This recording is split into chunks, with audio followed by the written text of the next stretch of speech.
Ever since from, maybe they were a kid, they felt that they were not the talented guy, like kinesthetic guys, so they didn't maybe do that much sports and they didn't go to do athletics. And little by little, if you don't like actively put yourself into this physical training situation, you just get like drawn further and further and further away from your own body. She had very good kinesthetic awareness about the spatial awareness, body control and everything. Like she understood how to move the body in space very well. But she always had some back problems and shoulder problems, and she had absolutely no idea what's going on in her body. Cultivation of body sensitivity through reduction in training. You kind of go to the most elemental parts of training. For example, for the Western mind and Western strength trainer or personal trainer, like nothing of it made any sense. Why would you hold one posture for 45 minutes? It makes you shake, like it makes you tremble, it makes you sweat, it makes, all these things happen. When you have gotten rid of these distractions, you can actually sense in a much higher detail and in a much higher resolution everything what is happening in your muscles and internally as well. You need to have zero idea of exercise form, zero knowledge of what you're doing, but if you lift a heavy enough weight, you will work your body. People don't understand that if you really isolate the muscle, it doesn't take much resistance. So what people are actually doing is that they're jumping immediately to the last step, where they use the maximum force, and they are not actually learning the first step at all. Even testosterone, I'm all for that as well. I love that thing, but there is the other side. There exist, let's say, 10 years old or 15 years old super athletes, but there doesn't exist like a 15 years old super Qigong master. Yeah. Slow is smooth, smooth is fast. If you can do it slow, you can do it fast. But what does the slow mean? Slow doesn't necessarily mean only slow. Slow means that you're doing something. Good thing about all of this is that you can actually develop this ability, body awareness, body intuition, body sensitivity, kinesthetic awareness and intelligence. You can develop this and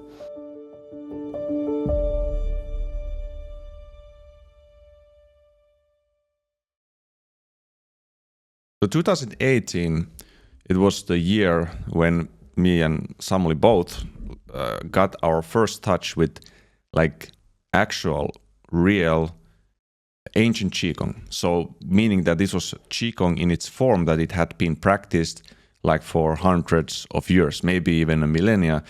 And this was in Taiwan when we were first visited Jiangyushan. And it was the method that we were practicing that time was this standing meditation. We got our first touch with this method that is very powerful, but it's not outside that obvious that it would be effective. And so the thing that was really surprising for me when first time practicing this form of Qigong, this Changchuang standing meditation, it wasn't only that it worked the body very effectively, you could feel it so well in your body and you could sense all these muscles, but what surprised me one of the most was how did the ancient masters, how did the masters and these Qigong practitioners many, many years ago even perceive that this method would be effective? Not that it was effective, but how was it perceived that this would be effective? And how did they explore this entire thing? But it got me to think our own methods as well, because our methods were, of course, they were different in what we were doing. We had different exercises, completely different exercises than were in Qigong, but there was something similar in the sense that some of the exercises, some of the training, it was not that obvious in its effectiveness. We had people who came in to the methods and they were blown away that they actually work, because they had to experience the training by themselves in the same way that we had to, or I had to experience the Qigong and the standing meditation. I had to do it myself to really understand the how it works and how powerful it was. It was the same kind of thing that repeated in our own training methods that I noticed also. And I noticed this is a common factor here behind it. And also many people could also wonder, I was wondering, how did these masters came up with their methods? And some people might wonder, how did we start to train in the way we were training? And what was actually behind that in some ways? And to an extent, I would say it's this cultivation of body sensitivity through reduction in training. And what do I mean by the reduction is that you kind of go to the most elemental parts of training. For example, if you look at the standing meditation, of course there are so much sophistication and depth to it, like the alignment from your toes to your tongue.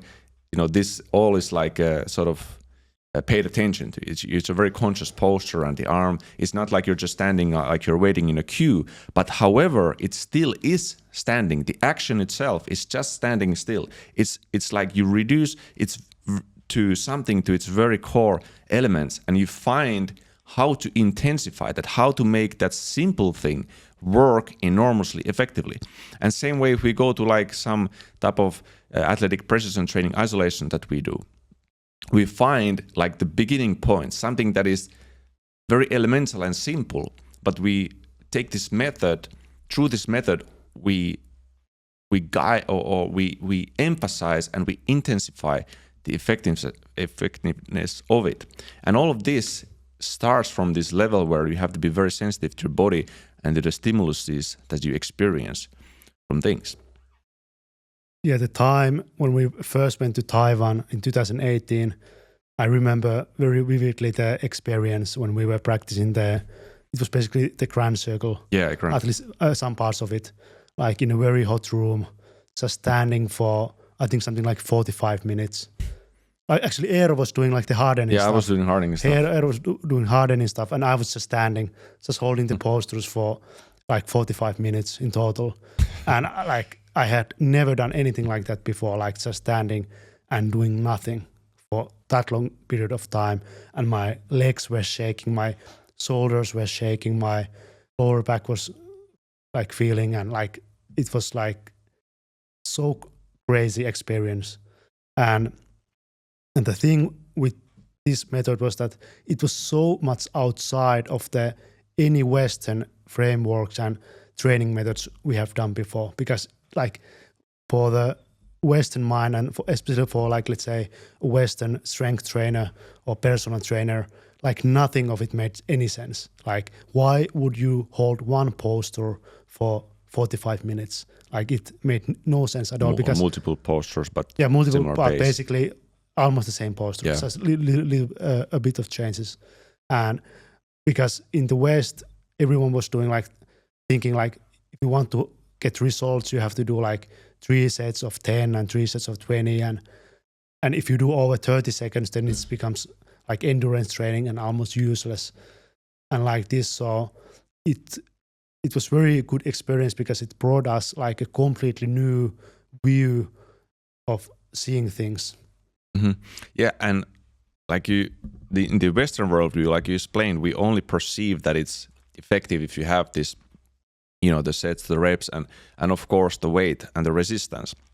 So if you don't have external resistance, it's like it cannot be effective. You cannot cause the stimulus into your body. Whereas one of the key elements, even in our methods before we even discovered Qigong, was that we understood like I talked about in the beginning, the reduction. We reduced the weight as well. Either you may have zero weight. Same in the standing meditation. You're standing. There's no weight in this posture. You're not utilizing. You're not carrying anything. But it makes you shake. It makes you, like you said, it makes you tremble. It makes you sweat. It makes all these things happen. And same way, finding how can you, for example, train your shoulder muscle without having that external weight or very light weight. So reducing that, because a lot of people would then look at if you don't have the weight, and they will not perceive it to be effective. They would think that, maybe it doesn't do anything. And it's a great, actually, thing that you said that the Western worldview, because if you go to the eastern parts and even Taiwan, because they live in that culture, and Qigong is part of the culture to an extent, these people, I think, is embedded in their culture to see that something might work, even though it doesn't resemble the Western, like a gym workout. Because in the West, like, is the gym workout where you're lifting, you're doing the machines, that is perceived as something that would be worth your time, to spend your training with. But if you're doing just the standing stuff, then no one will perceive that. They will not they will not understand that could be a serious form of exercise. And the thing is that it's way harder than doing like the normal gym workout. Yeah. Like it's super tough. Like it's really challenges your like mental strength and mental discipline, because if you do anything for long periods of time, that's when it gets difficult. Like nowadays, just doing like the regular gym workout, 3 sets and 5 reps, it's like the easiest work I could do. So, yeah. Yeah. I mean, it can feel like even harder to an extent. And this is also so how we perceive like effectiveness, how we perceive, stimulus. So I don't know where it's so, that's the thing, like the Qigong and its method was so fundamentally foreign. It was a real foreign realm of training, because in gym training, if you are lifting a weight and even relatively heavy weight, you will feel the weight. Like it takes you 2 seconds to feel like, I'm getting a stimulus, because, your nervous system is like, it will fire up, because you have to use more force, more strength to lift the weight up. And you will, like in a few seconds, you can know that, hey, it's doing something to my body. So this must be effective.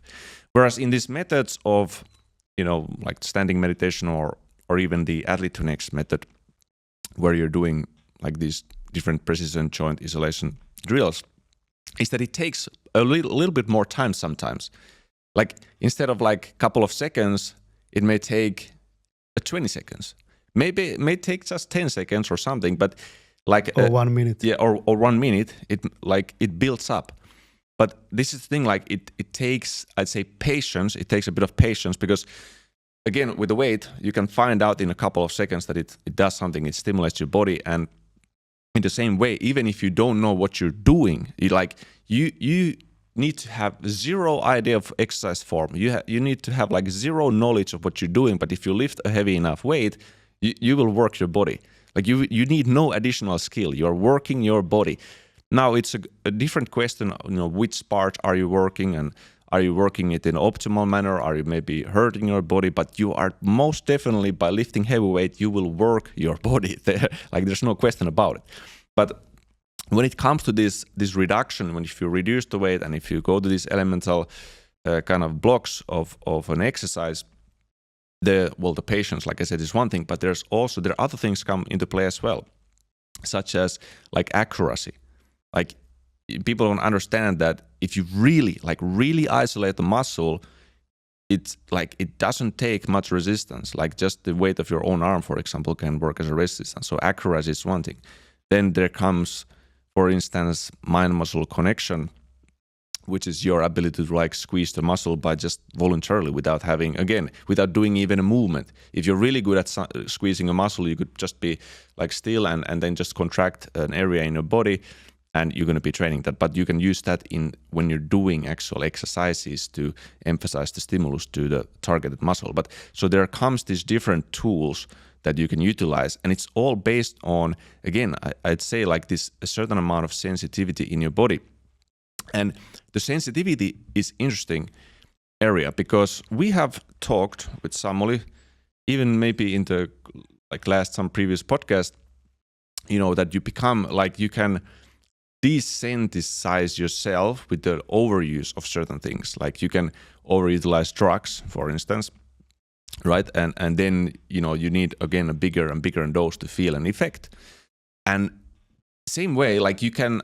I like this as a metaphor that you can become like blind. There's a term, speed blind. So if you are on the highway, you're driving like 120 kilometers per hour or 140 kilometers per hour, like, and then you go away from the highway. There is smaller roads, and now you're driving like, let's say, 80 kilometers per hour. So that's still a fast speed. 80 kilometers per hour is fast. You will like smack someone, like you can cause serious damage with that speed. But for you, now the 80 kilometers per hour, it feels super slow because you used to drive 140 on the highway. So when you reduce the speed, suddenly, like you're still thinking, you're still, your body and your nervous system is still living in the mode of like, we gotta go like fast. So you don't perceive the speed in an accurate manner. And this blindness, I think it also comes, we talk about this body dysmorphia, for example, bodybuilders, they become like muscle blind. So you're blind to the size of your muscles. It's like you see the biggest guys out there and they don't understand that they're big. They actually think they need to become bigger and even more bigger. So you become blind to this because you are this is like desensitized. And even if we go to the training realm, so if I always lift like heavy, super heavy weights, then if I take away the weight, I will no longer perceive the stimulus that my body is giving to me, because I'm used to like getting that sort of overstimulated or overstimulation from just lifting like huge amounts of weights. And you know, sometimes like it is a lot, you know, due to the nervous system. But if you've ever had like a door and you think that it's quite a heavy door, like there's sometimes, you know, a door has this like some airflow and then it's like you need to really like pull it hard to get it open. But there are times when I remember it has happened to me, like opening a door or just lifting even something from floor, and I think that the door is going to be difficult to open, or I think that some box I'm lifting from the floor will be super heavy, but it's not actually. And what happens is you pick it and you're like, whoa, like this way, or you open the door and you're like, whoa, because you like you over, how to say, like you expected it to be heavy, so you kind of overstimulate already the nervous system to like really you prepare your whole body and muscular system to pull it open with super force. But this like what kind of it plays into these expectations. But the bigger point is here is that you're not like when you go into these things, like you become desensitized for the stimulus that your body is giving to you when you're just constantly thinking about, for example, lifting heavy weights, which is not a problem by itself. And with some of these even lighter training methods, you may not even feel it so much in the training. Like sometimes it's like accumulative effects. Like you do something every day, let's say for 30 minutes, and maybe after 1 week it starts to produce the results. And this is like nobody can even think that far. They think if it's not feeling right now, today, then it's not going to work. But sometimes some of these, especially these higher level Qigong methods, they take time. Like you have to do them maybe 30 days, and then it produces the result after 1 month. And before that, you may not even feel much results. You like, how do you see results? I mean, I think as every training, almost, you know, even a basic gym workouts, you know, you're not going to see the results that quickly, but you may feel, of course, certain like muscular soreness and this type of effects. Yeah, but the thing about the body sensitivity and the body awareness is that like you have to calm down and you have to relax and you have to get rid of these distractions. You have to get rid of these stimulants. You even have to get rid of food for a while and maybe even water to really feel the body in the most purest sense possible. And that's why like especially like meditation is super beneficial and super important as well, because it quiets down like all this noise that is coming from the outside and what is coming from your mind as well. So you actually start feeling the body in the purest sense possible. And in this state, when you have gotten rid of these distractions, you can actually sense in a much higher detail and in a much higher resolution everything what is happening in your muscles and internally as well. Yeah, I mean that takes it kind of to the next level, because when I was first practicing like this type of mind-muscle connection and body awareness, there wasn't even the diet wasn't really part of it. That was not like, and you know there was distractions like caffeine and stuff like that was still messing it up. But you can still develop it. But if you want to take it to the next level, even controlling what you're eating is important. Like you have because the food we ingest and also the stimulants that you can have, you know, caffeine is one, but maybe you're having some other as well. You know, maybe you're using some numbing agents and painkillers and drugs. I don't know, but anything that, you know, even like large amounts of food or meat, for example, to an extent, it can kind of desensitize you and make you a little bit more like hardened or numb to certain things, certain signals that come from your body. So yeah, to taking it to the next level, I think this this is like one of the keys also, even to do fasting. And I think, and if I can say a little bit, is that it's actually, it has to do a lot with the fight or flight response as well, because when you are like bombarding your body with all this stuff like stimulants and then like very energetic music and all this stuff, it's like your adrenaline levels and cortisol levels are very high, so it naturally numbs the pain response and everything, so that you can actually fight in a more risky like a behavior. And I started to think, if you consider like yoga, for example, and the diets of the yogis, like it's mostly like vegetarian or even can be vegan, because it makes you more sensitive actually. And like not so many people necessarily appreciate yoga, nor do they appreciate even Qigong, because like you like how to say like this, there's even testosterone, like if you eat this meat and you feel this like more like fire inside, like really like and like you don't want to stay present and stretch your like butt for 3 minutes or something, or stand still. Yeah, you want to run or fight. Yeah, or you want, just or you lift want some to heavy squat. stuff. Yeah, squat heavy weights and do like the bench press and just like grunt. You want that kind of action, and I'm all for that as well. Like I love that thing, but there is the other side. There is always different aspects, and going to that source, like, because again, it's the reduction and elemental parts and the source. That's kind of the where the sensitivity starts.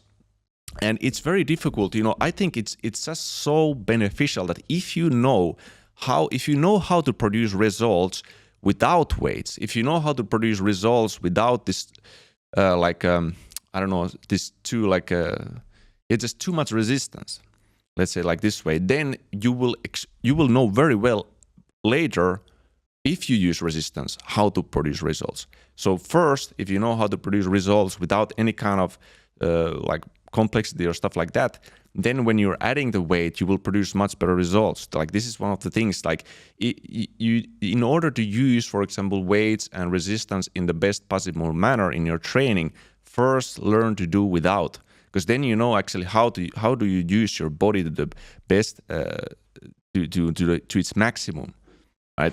Yeah, in martial arts, let's say boxing or kickboxing or even kung fu, you first learn the techniques in a very slow manner and very pure manner and very refined, like in a perfect way actually. But in a fight, you would not actually do it always in a perfect way. Like you would use lots of force. So what people are actually doing is that they are jumping immediately to the last step where they use the maximum force, and they are not actually learning the textbook technique, which is the first step at all. So that's the big problem here. That's a good point. This brought to my mind like the was it the Navy SEALs saying like the slow is smooth, smooth is fast? I think it was Navy and SEAL. that's also in like Japanese jujutsu also. Really? Yeah. Like, but yeah. If you the saying is that if you can do it slow, then you can do it fast. Okay, but I remember maybe that's like the original form, but I think the SEALs was like, yeah, slow is smooth, smooth is fast, but it's the same way. Yeah. If you can do it slow, you can do it fast. But it's a bigger, like I think that's a bigger principle, because it's not, what does the slow mean? Slow doesn't necessarily mean only slow. Slow means that you're doing something I'd say in a very deliberate and careful manner, like in a very precise manner. You're paying attention to something. Like that's what slow means. Like like slow is just you're moving slow, but all these things that come with slowness, it means that you're doing something very, very carefully, very, very mindfully. And this is like the process of learning in general. And I think like if the SEAL people use it, like, or the military personnel use it, like if you rush things, there's a big risk. If you have a mission and you're like rushing things, you're not doing the things properly that you're supposed to be doing, you try to like rush through them, the risks that are involved is that somebody like dies, or your whole like team or group dies because you made this mistake. So the point is that you do things like carefully in the beginning and you do them properly, and that is the fastest way to actually do something. like because like you cannot like rush through something. And also, I mean, well, it comes like it's smooth, because if you do things properly, I don't do mistakes on the way, it means that you're doing everything properly and everything goes smooth. And if it's smooth, then it has to be the fastest way to do it. But at the same time, there is the element of actually becoming faster, because if I do something really properly in the beginning, and even if it's slow, the skill will increase, because I become more competent. I become more competent at doing a certain bodily movement, for example. That means that later on, even if I do it quicker, even if I do it faster, even if I do it with more force, the quality of it doesn't decrease so much.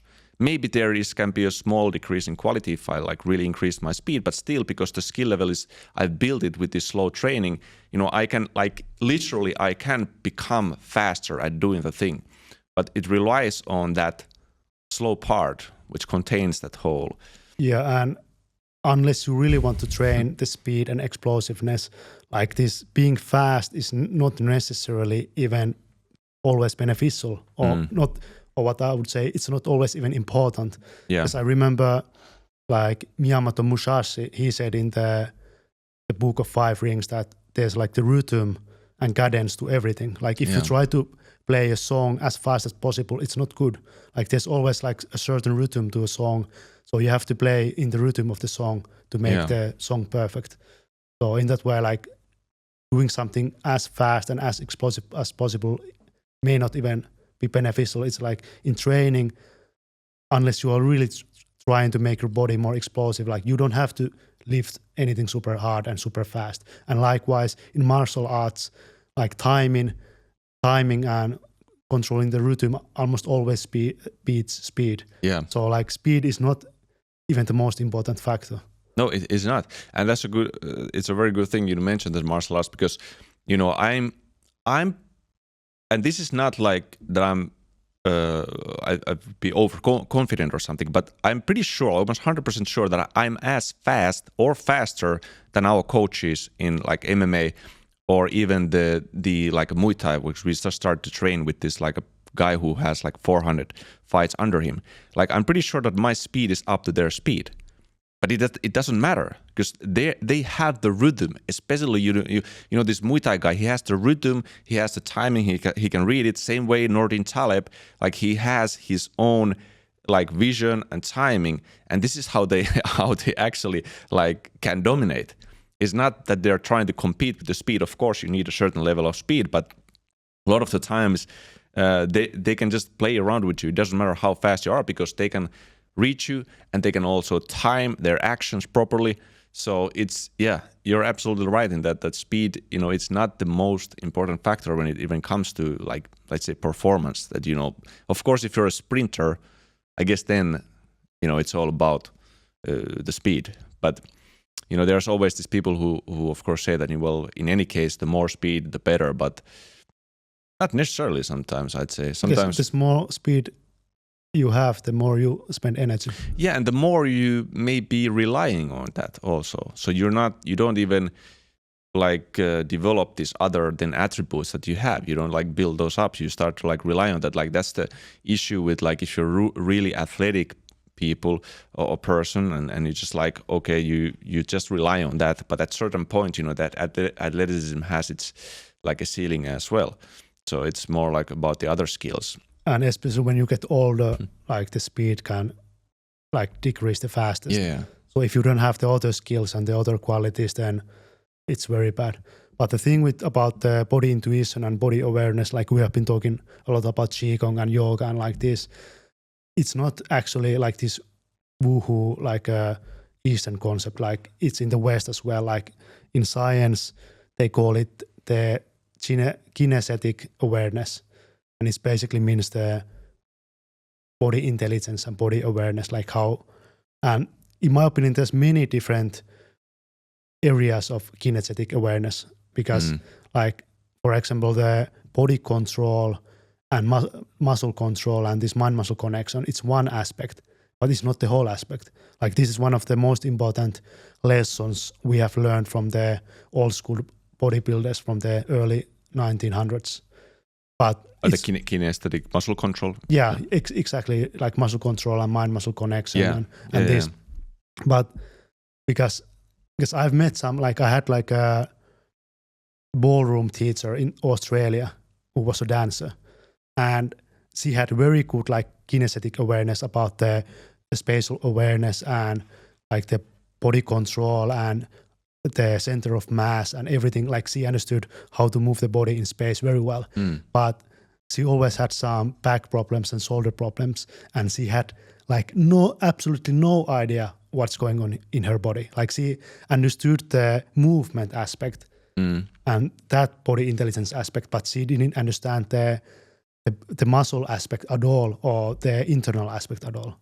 So that's very interesting because there's many different sides and aspects to kinesthetic awareness as well. Yeah, it's I don't know if there are like terms for it, like this internal kinesthetic, maybe intelligence, and external, because it's, or actually there's a term that is also sometimes thrown around when talking about this type of kinesthetic abilities, and that's the proprioception. And so what I understood is like the difference, for example, kinesthesia, it has to do with movement precisely. So you actually you can perceive, like you said, in dancing, like you know how to move your body and coordinate it and do all this stuff. But the proprioception has more to do with, position, like precisely like your posture. So you actually sense like static areas, like for example, like if I close my eye, well, I know that my arm is here, and if I need to touch my, let's say, nose, I know I can touch my nose without seeing. So I have this internal sense of all these areas in my body, but the movement between these, like that is the kinesthetic like ability. So proprioception is the sense of these positions, and the kinesthetic kinesthesia is my ability to sense movement and coordinate that. So there's that kind of division, but I'm not sure if there is this proper like internal kinesthesia even concept in some ways. Yeah, at least I haven't come across, but even in science, like of course you can maybe find like one paper from one guy who wrote about it, and then it's like, yeah, science knows this as well, but it's not like an always like a accepted like a term or like a concept in science. No. Even like this kinesthetic awareness, or intelligence is not the most popular thing, I think. You mean that it's not used, or it's not like verified somehow, or? Yeah, or it is verified, but it's not the most popular thing actually. People don't talk about it really, I guess, a lot in that sense. But also like the interesting thing is that because we have met also like athletes, and they also have the amazing kinesthetic awareness. Like they are very gifted in movement and like how to generate force and how to manipulate the center of mass and everything, and martial artists as well. And like they are like amazing at it, but then they may not know anything about the posture and the muscle control and how the body functions, and that's why they always go to physiotherapists to try to fix some ankles and knees and back pain and like this, and because they lack the knowledge, like the internal knowledge, the physiotherapy usually doesn't even work, because unless the physiotherapist is very good and he can somehow transfer the internal knowledge to the person, then it's sometimes or very often doesn't work, because you're just trying to copy some exercises and do them without actually having the understanding of the body. Yeah, if he can't address the underlying issue, which is that you just don't have that sort of internal body awareness, then none of the exercises necessarily matter. Like this is another thing, that sometimes I talk about, that you can give someone like a prescription, do this exercise, but it doesn't necessarily produce much results at all. And it's, I think the mind-muscle connection somehow it is very tied into this, because it is the direct sensation from your muscles, because it's different, tasks, like performing movement tasks, like doing push, or let's say, if I do this like a task-oriented bicep curl is I'm thinking of lifting the weight here from point A to the point B, or I'm thinking of bringing my palm towards my shoulder or my forearm towards the bicep. So I'm thinking in these task-oriented like ways. Whereas I can also do the same thing just by like thinking of the muscle itself, like contract the bicep and hold it there. Like, and now I'm actually feeling, even with, again, this comes to, you know, partly to the reduction is that I don't have any resistance here, and I'm contracting my bicep, and I can hold it here for, like, I can already feel it. It takes 5 seconds, like 10 seconds, maybe still a few more like seconds, and it's like the muscle itself is like burning almost. Now I release it, and I can feel like the tension that was there. But the point is that there's a big difference between doing something as an external task and every day, like I'm gonna take a cup from a shelves, or even if I do like an overhead press, as thinking of I'm gonna press something upwards instead of thinking about the muscles that are actually performing the movement. So this makes a big difference, and I think a lot of athletes, they are, because of their profession, they are very task oriented, because in athleticism the whole point is to perform a task. It is like if you're gonna throw a punch, the punch is the thing. The punch is not about what muscles here or there are working. It's just like throwing the punch. Or if you like swinging with the bat, or if you're running, you don't think, well, now I'm using my calf, now I'm quadricep, now my hamstring is working, now it's in the knee flexion, now extension. You don't think in these terms. You are performing athletic actions, athletic movements. And this is why also I think some of these athletes, they can be very like skillful or even talented when it comes to certain movements, like movement training in certain aspects. But when it comes to this internal body awareness and body control, it's harder to go there, because it's a different concept. It's a different concept of training a task, training a certain movement, as opposed to training certain muscles in your body. Yeah. And this is very fascinating that every person like moves differently, and they think about movement differently. Like you said, like if I have to pick something up, let's say this glass, they think in their brain and in their nervous system, they think about it differently. Like, and it's or not think about it at all. Maybe it's just automatic, a lot of. Yeah, and it should be like almost automatic. But 10 years ago, I was moving very differently, and over the 10 years, I have just learned to articulate my body in a much more refined manner, and just in a much more purer manner. Like before, it was like I was very task oriented as well, like lifting just from point A to point B without even caring about anything else between. Just get the task done, get the result, and that's it. And of course, it can produce benefits, but it can also leave so many areas undeveloped and so many stones unturned, and it's not the most, like alone, it's not the most perfect way. But you're absolutely right about that. I had exactly the same. There was not that sort of quality control, because it's difficult to perceive, your own movements. And sometimes if you're performing a row or something, you're just happy. If you get the weight here, you're happy. Like you completed a task. Whatever happens, every inch of the way, it's not really the purpose. But the thing with this kinesthetic awareness is intelligence is that it is like, for some people it's partly natural. Like some people are just naturally way better than others, and meanwhile some people, maybe they have like some autism or something like this. Like they don't know how to move their bodies almost at all. Like you have never seen these people dance very well. But the good thing about all of this is that you can actually develop this ability, like this body awareness, body intuition, body sensitivity, kinesthetic awareness, and intelligence. Like you can develop this, and what's good about what we do is that we actually have both sides. Like we have the internal sensitivity and the internal awareness, and the body the muscle control and mind-muscle connection. Like in athlete 20xx method, we learn how to control the muscles and the body in the very internal way. And in Qigong, you learn also many similar principles and ways, but also more about the breathing and the internal processes in the body as well.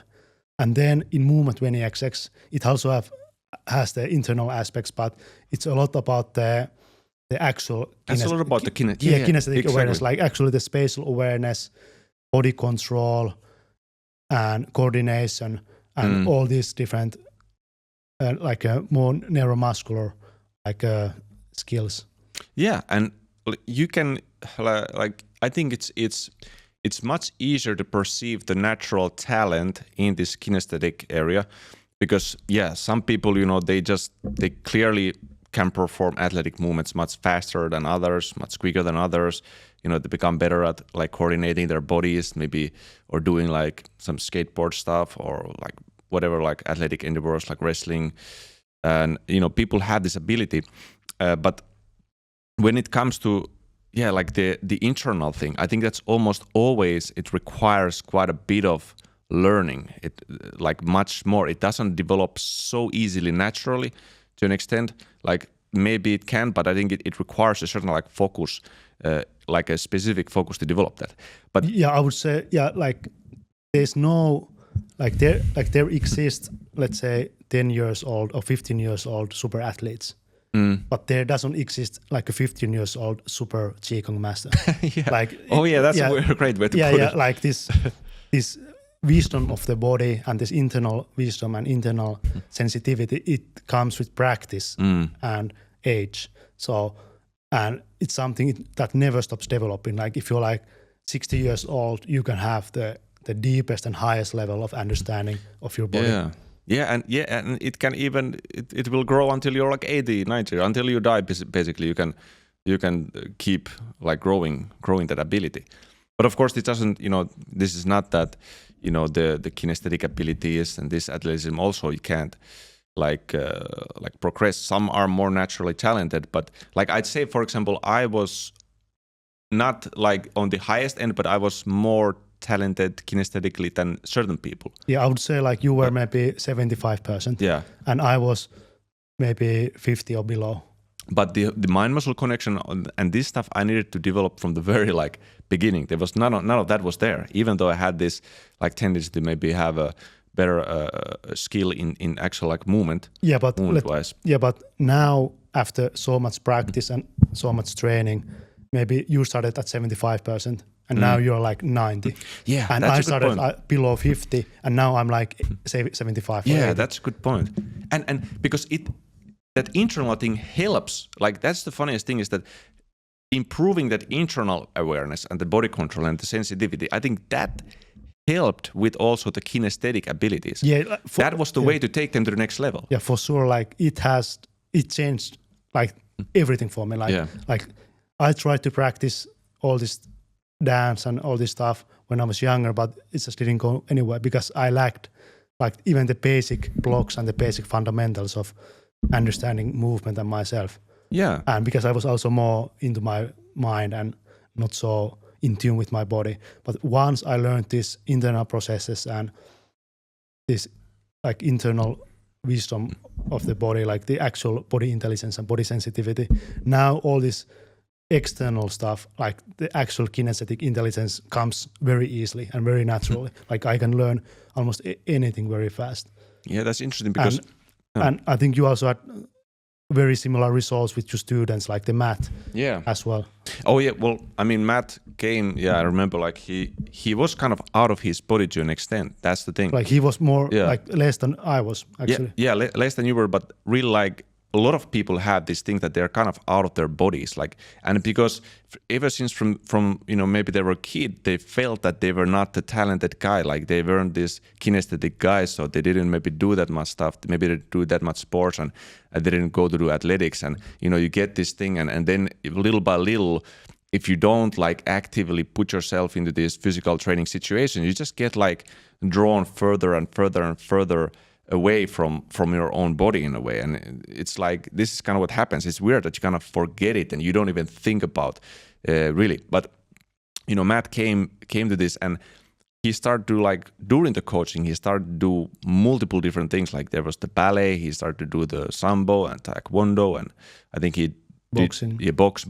Boxing was one of the main things, but there was other things as well. Like I think he did the yoga, and like he's and of course movement 20XX and the movements he started to perform. But Matthew was not the only guy who like learned to do these movement skills. Like even in the movement 20X, like people who never, like I think there were multiple people in their 40s, like they never done a cartwheel in their life, and now they can do like a cartwheel or do like that. There was the kick I remember with the Brett guy. He showed it even in the video. He did this like the hurricane, or this like a hurricane kick. It was like it's quite an athletic feat. He was over 40 years at that point. He had never done that, and as I said, like he never thought that he could have done that. So learning this, and movement 20X doesn't even, like you said, it's not that much about the internal method as athlete 20X, but movement 20X is like the most like kinesthetic intelligence improving program that you can have, because there's such a big variety of these movements, and of course it contains the strength training, mobility training, and methods as well that do like isolate areas and bring a lot of awareness. Like they're like if you do even this kind of movement skill training properly, it will increase to an extent your internal, let's say, like feedback, understanding the signals that come from your body. So that definitely happens. But you're able to, like, even to a very old age, learn like these kinesthetic abilities. And when you combine that with the sort of internal approach, it makes it much more easier, even because you're just building even a body structure that you perhaps never even had. You didn't even have the joint resilience, the joint like mobility, the flexibility that would allow you to learn these skills. Yeah, and what also helps a lot with developing the body intelligence and body awareness is that changing your diet as well. Because if you eat like the standard American diet with so many chemicals and so much caffeine and so much like junk food and sugar and everything, like you will be stiff and out of shape, and like nothing in your body is going to work properly. Because what I've noticed myself is that the better my diet is, the more flexible I am actually. So it's crazy how much diet impacts your like state of flexibility and limberness. And if I fast, then my hips become like so limber, like I can't even believe. I think there's a lot to do with just inflammation. Yeah, right? Inflammation and recovery. Yeah, exactly. Inflammation and recovery and mucus and all this stuff that's blocking, that's like blocking almost every gateway in your body. So once you clear the body, then suddenly like you become athletic and limber. Yeah. Like it's not the only thing, but what I've discovered is that it has like a massive impact. If you eat like junk food day after day, then you will just get stiffer and stiffer and less athletic, and you will have less ability to perform as well. Yeah, I think that's what some of these guys even do, who are into training and fitness. Like they make themselves, stiff with the training, but they also make themselves even stiff with their diet, which is like overstuffing themselves. And I think steroids are definitely not helping, because these guys are as stiff as human being can be sometimes. Yeah, I mean, you can certainly be flexible even if you use steroids, but it's the problem is that if to start with, like you were stiff, and to start with that you didn't have a good body awareness, and then you start to use the steroids and stuff, it's not a good recipe. Like people can, I think sometimes, for example, there's the guy I've followed for a very long time, like the Jujimufu, who can do like the splits, and he can do all the tricking, like really nice looking like bodyweight tricks and flips, backflips, and so on. But also like now he's huge, he's like massive, he's like a pro level bodybuilder size, and he still has the flexibility, and he can still do not as well the tricks, but he can still do them. And some people are like, well, you can be as big as this guy and just then have this flexibility, but what they don't understand is that he had those stuff before he became big. And I followed this guy like some 10 years ago or something before he started bodybuilding. He was a really skinny guy, and he practiced the flexibility. He created his foundation back then, and he also practiced the tricks back then. So he learned those tricks before he started to, put on all these size that probably diminished his abilities to an extent. But so, like, you must understand that it's, you can get away with only so much, and these kind of examples that you pick from here or there, they're not necessarily the best examples for general, like, people in any case. Most people don't start with this type of background that they would already have like amazing high level flexibility, mobility. Most people start completely stiff without having any kind of mobilities, like proper balance in their musculature, in their bodies, and then they start to like use steroids or overeat and lift super heavy. They will break their bodies, like in most cases if we talk about this kind of process. But getting really back to the core of kind of this episode, we have the body intelligence, which I think is a lot of based on that body sensitivity, which again is based on this art of reduction. So the art of reduction in training. This is like what we have been practicing, and what I think a lot of this training is, our training is based on, is this art of reduction. So you can kind of return to the very elemental parts of the training, and then you learn to intensify it from there upwards. So what to do from, like, what do you need for there? Well, one thing is the patience. With these methods, you need to have patience, you need to have presence. I think you talk about this in the beginning. You need to really meditation helps as well, because you really need to stay present. You cannot think about this and that and have your mind here and there and watch TV at the same time. Like, stay present. And stay very patient, because some of these things, they take a little bit more time than just a couple of seconds to feel, for example. And then from then onwards, there becomes a lot of other things, such as developing the accuracy in your training. You need to become more accurate. You need to learn to really develop the precise areas in your body. And then you have the actual mind-muscle connection. So building up that really ability to feel the individual muscles as they're working. These are some of the most important parts.